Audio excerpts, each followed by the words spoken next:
Hello there guys, it's Bakugou here, back again another video, and today I'm going to do What If Deku Was Abandoned, Part 8, hope you enjoy it.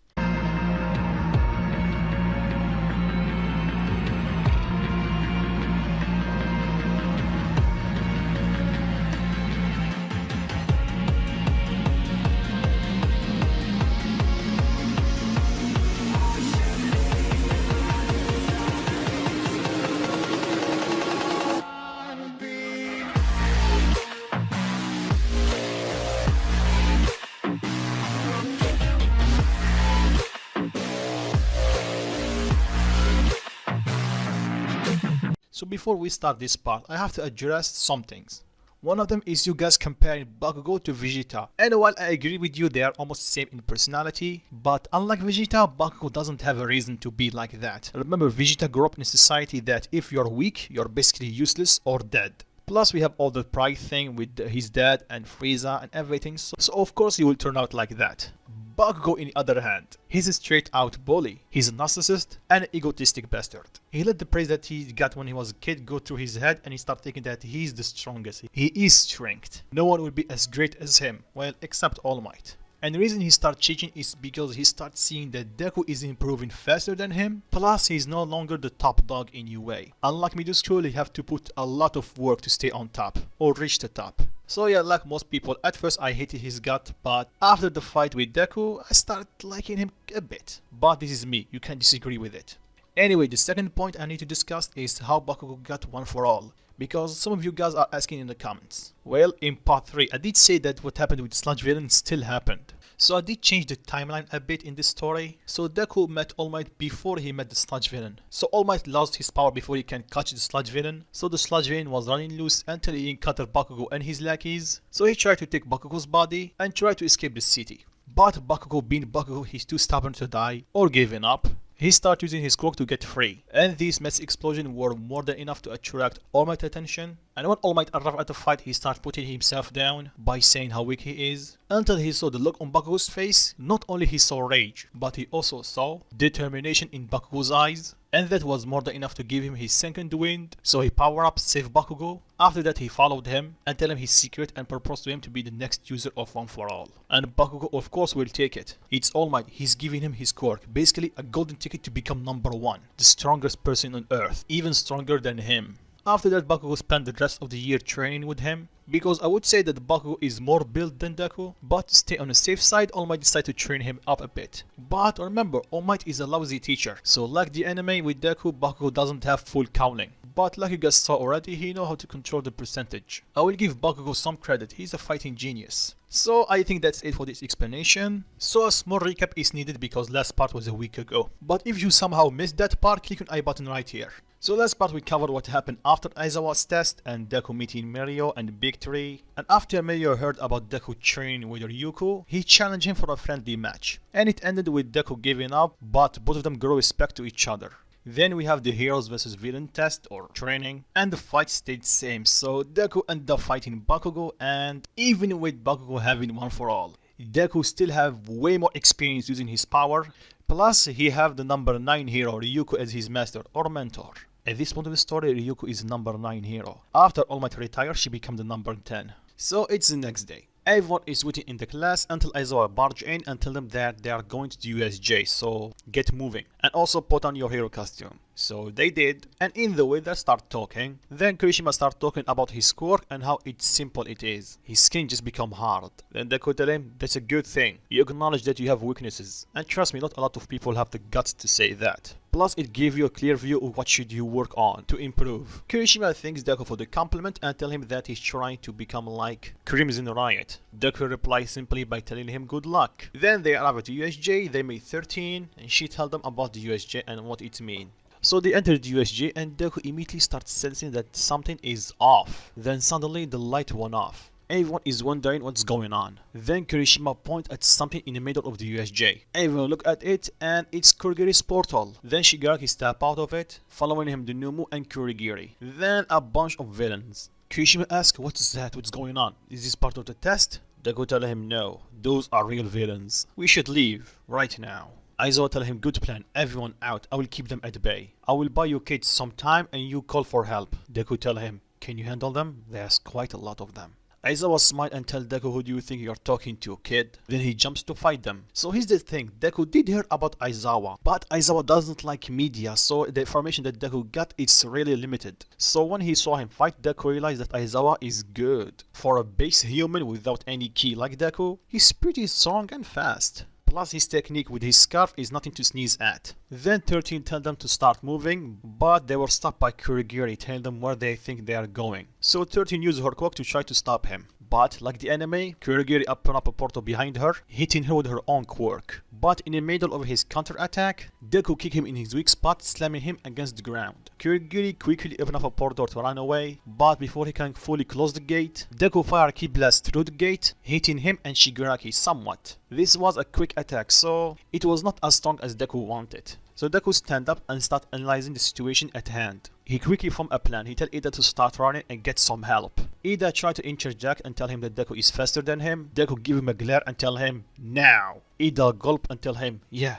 sure. After that they open up the gate for him and he starts running. After that Deku returned his attention to Aizawa's fight, and the second he did, he saw Shigaraki touching Aizawa's arm and he started using his decay on it. And Deku started rubbing his left hand, remembering what happened to him at the beach. It's almost the same if you think about it. Then Aizawa was able to get away from him, but he was still surrounded with some villains. Then Deku tells his classmate to watch out if that purple guy show up again. Then he jumps to assist Aizawa. And after making his way through some villains, he was able to reach him. Aizawa telling him what he's doing here. Deku tell him, we will see what punishment I will have later. For now, let's make sure that both of us get out of this alive. Aizawa was going to say something, but some villains attacked them, so they have to fight back. At first Aizawa thought that he needed to protect Deku. Even though he's strong, he doesn't have as much experience as him. But when he looked at him, he realized that that is not the truth. Not only he is able to defend himself against a villain, but he's able to defeat multiple villains at the same time with different quirks. Remember guys, they are still fighting. There is quite a lot of villains. So Aizawa tried to work with Deku to increase the chances of winning.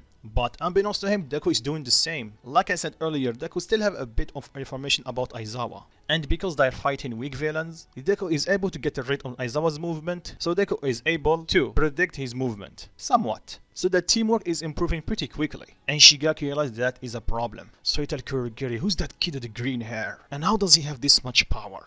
Kurogiri tells him he doesn't know while rubbing his weak spot. Deku kick left a dent in it. So Shigaraki tell him that this tool will be a good test subject for this Numu before All Might arrive. So he ordered the Numu to attack them. Deku signaled to Aizawa and Aizawa looked at the Numu. It looked like that we finally get their attention. Aizawa tell Deku. Deku not agreeing with him. And Deku is getting some weird vibe from this Numu. But before he can ask any question, the Numu charge at them and throws a punch. Deku throw his own punch to counter it, but the moment they clash, Deku was sent flying. And he's holding his hand in pain. The Numu on the other hand is totally fine. Deku did a quick check and realized that his bones are not broken. So that's a good thing. So he quickly healed himself and stood by Aizawa.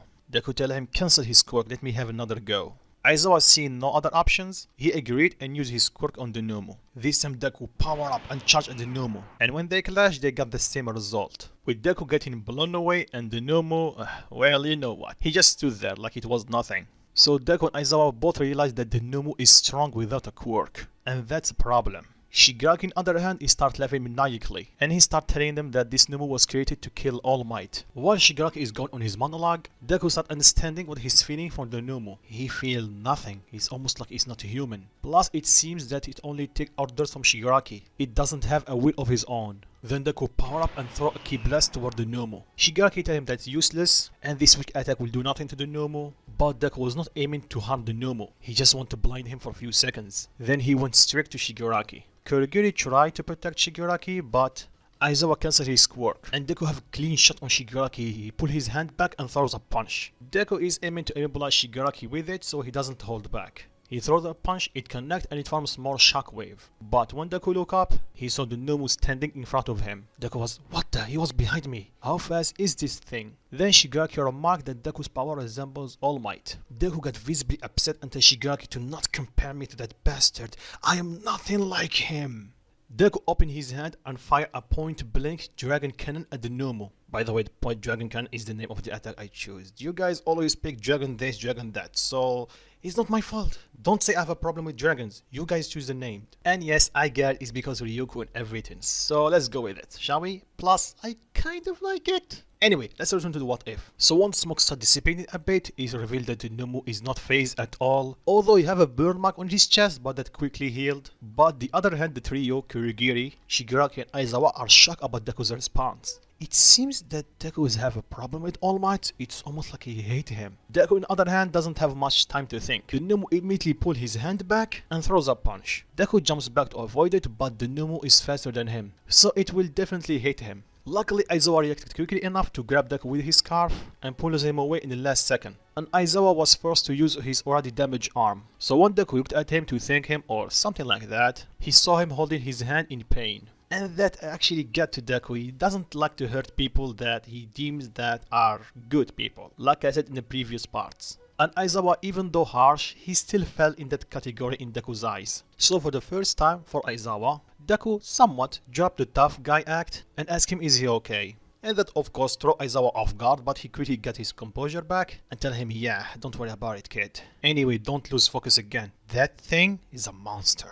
Deku nodded and went back to his old self again. By the way, when Deku avoided his attack, the Numu still landed the punch on the ground. And Deku can clearly see the difference in strength is massive. And on top of that, some villains start coming up from nowhere and start attacking them. Remember the villains that were spread around the USJ? After hearing the commotion and realizing there is no kids around them, they decide to join in. So things escalate from bad to worse.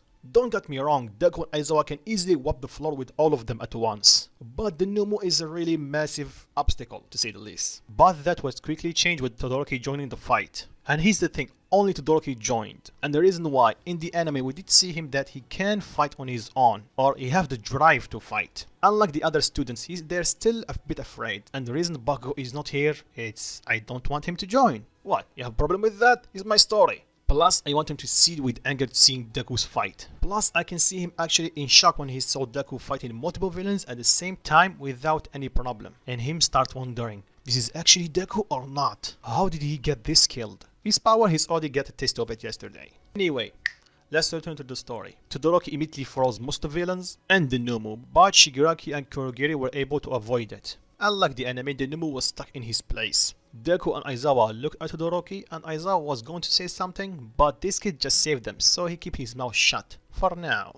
Shigaraki knows that Todoroki is Endeavor's son, so he tells the Numu start moving and killed all of them before All Might arrive. The Numu tried to move, but because half of his body is frozen, it sort of break when he moved. But that gave Deku an idea to how they can defeat him. Deku looked at Todoroki and tell him, when I give you the signal, freeze him again. Mr. Aizawa, make sure that he will not use his quirk again, and make sure that two others doesn't interfere. But before they can ask what is his plan, Deku power up once again and charged at the Numu. He threw kick after kick, punch after punch. Shigaraki tell him, you actually tried again? Come on kid, just give up already. This Numu was created to kill All Might. But not only it can regenerate like you saw, it also have shock absorption. A green creep on Deku's face, so he have shock absorption, huh? So there is a chance it will work, but it's slim. Deku throw another punch to the Numu's face. Shigaraki sighed and tell the Numu to push him away. And what the Numu did? He punched Deku, sending him flying up in the air. Deku was able to block it, although in an immense pain. Luckily he can heal. So he did. So he starts screaming, he pulled his right hand behind him and start charging a dragon cannon. Shigaraki tell him, this attack again? It failed once. Why do you think it will work again? Then Shigaraki decided to test something. He told Deku that if he was strong as All Might, maybe that attack will do some damage. Shigaraki, you just press the All Might button. You shouldn't have did that. Deku screamed and started putting even more power into his attack. Then he shouted, Todoroki, now! Todoroki immediately fired a barrage of ice at the Numu and tried to hit Shigaraki and Kurogiri at the same time. And this time, it worked. He was able to stop them. But the Numu is almost completely frozen. Then a bright yellow light getting attention of everyone, and it's coming from Deku. His dragon cannon is changing its form like a spear of light. And of course the color changed from blue to yellow, because why not?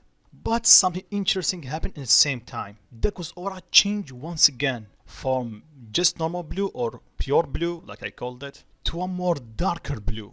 Plus this spear is stronger than the one he used in the entrance exam, Because of Shigaraki pressing the All Might button, Deku decided to put more power into it than last time. Then he flies down at top speed toward the Numu and he stabs him with a spear in his head. Or his brain because he doesn't have a head. Plus Aizawa cancels his quirks, then when the spear explodes, it dealt serious damage to his brain. On top of that, his limbs got completely destroyed. Because they are already frozen, the impact of the attack was able to break them easily. And because Deku was right in front of the blast when he blows off, he got hit by his own attacks, so he was a bit hurt. Luckily his costume was able to block some of the impact, so his injuries are not severe. He can heal them but he's running low on energy. Remember, one full powered dragon cannon and a spear that is stronger than the one he used in USJ. And with all the punches that he used during this fight, I would say he used more than 2/3 of his power. Plus Shigaraki and some villains and Kurogiri are still here. So he decided to heal himself enough to stay in the fight. Shigaraki and Kurogiri on the other hand are completely shocked. They just defeated the Numo.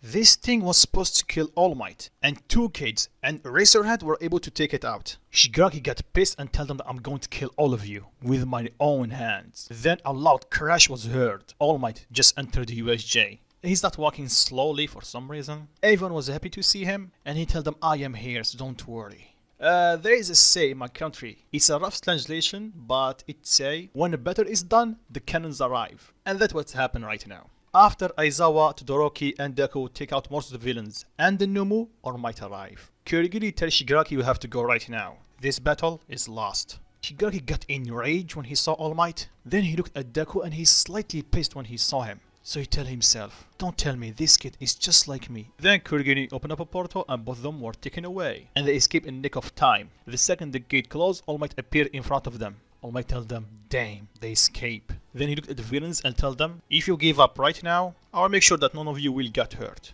And the villains take him up on his offer, because they don't have any other option. Well, except of getting pummeled by All Might, but I don't think they want that. So they surrender quietly, and because All Might didn't fight the Numu, he was able to keep his buff form, but he was limiting his movement a lot. Meantime, everyone gathered, then Deku started walking toward 13. He asked her if she's alive, she tell him, yes, I am. He tell her, good. Then he start taking some bandages and whatever he can find in first aid kit, and he start treating her wounds. He doesn't have that much on him, but enough to stop the bleeding. When he's done, she thank him, thanks kid, I feel a little bit better already. Deku get up and tell her, don't thank me. You put your life on the line to save. You put your life on the line to protect us. This is the least I can do. Now, don't exhaust yourself. Just rest. She give him a slight nod. Then he start walking toward Aizawa and tell him, give me your hand. Aizawa did and Deku start treating his wound. And before he finished, he tell Aizawa, sorry, I lost focus in the fight. Aizawa tell him, it's okay kid. Everyone does mistakes. Then Deku finished treating Aizawa's wound. Then he told everyone to get out just in case any villain's still here. They nod and in the way out, Deku passed by Todoroki and tell him, thanks for the assist. Todoroki just nod and tell him, don't mention it. Everyone else can feel that it's a bit weird of conversation because it's short and these two don't talk a lot, but it feels so wholesome seeing these two interact. And we all know that Todoroki have some daddy issues and Deku have some, I would say family, but just issues in general. And of course Ida returned with the teachers, with some medic and cops. The medic quickly took 13 away. At first they thought of treating her wounds, then they realized that the majority of them are already treated, so there is no risk on her life. And because Oraka is a fan of 13, she asked him if she's okay. The paramedic smiled and told her, yeah, don't worry kid, whoever treated her wound did a great job at it. We just need to take her to recovery girl and she will be okay. So some teachers, one of them is Aizawa and other students, heard that and Aizawa started questioning himself even further. Just what is this kid and what else he can do? Then Aizawa looked at Deku and he looked tired. Those two attacks really do a number on him, huh? Then all of them get in the bus with some teachers to protect them, just in case. In the way Deku asked Aizawa, so what is our punishment? Aizawa looked at Deku shocked and told him, what do you mean kid? Deku tell him, I went against your orders, so I'm pretty sure there will be some consequence, am I right? Aizawa cannot get a read on this kid. Sometimes he will be nice, sometimes he will be cruel, sometimes he will be like Ida, meaning if he breaks the rules he know that will be consequences. Then Aizawa closes his eyes and tell him, fighting that thing was already punishment enough, so don't worry. Deku just nod in response. Then after a few moments of pure silence, Deku asked Principal Nizu, Principal Nizu, if you don't mind me asking, do civilians have access to our school schedule? Principal Nizu was shocked about the question, then he told Deku, no they don't. Why? Deku looked at him dead in the eyes and tell him, because for me what happened right now was an ambush. So how else did I put it off without knowing the schedule? Everyone was left speechless. They don't have any response for him. Principal Nizu tell him, I don't know kid, but I will do some digging when we return to UA. Deku once again responds by nodding. Then he looks at his costume and he's completely shredded. Aizawa tell him, don't worry about it kid, we will fix it. Deku thank him. So right before they arrive at UA, All Might try to talk to Deku and tell him that he did a good job, especially with 13 and Aizawa. But the second he utters one word, Deku's body immediately becomes tense and he gives All Might a look basically telling him, stay away from me. So All Might did. Now of course the rest of the teachers did see Deku's reaction. So they make the right decision and stay away from this mess. But they will ask All Might about it later. So one day arrive at UA and everyone is heading to the lockers to change. Nijiri comes flying from nowhere. She flies straight at Deku, tackling him to the ground. Then she starts bombarding him with questions. Is he okay? Did he get hurt? And Deku of course he's tense, but one look to Nijiri's eyes, he immediately relaxed. He put his hand on her head and tell her, don't worry, I'm okay. And that was able to calm Nijiri down. Then Deku's face turned a bit red and tell her, can you get up because it's a bit embarrassing. Nijiri finally realized the situation that she's in, so she blush and gets up. Then the teachers start asking amongst themselves, she's Nijiri Hado, right? One of the big three. How does she know him? Are they related or something? Midnight tell them, I don't think they are related, there is something else between these two. And when she said that, she was grinning ear to ear. And I'm going to stop it right here. So what do you think of it guys? Will Aizawa finally figure out what is the secret behind Deku's strength? When will Nijiri and Deku finally get together? And what is that weird power that Deku was able to use again? Leave your thoughts and suggestions in comments down below. And if you enjoyed the video, drop a like, it helped me a lot. And if you're new, subscribe, there is more videos like this coming. And like always guys, peace.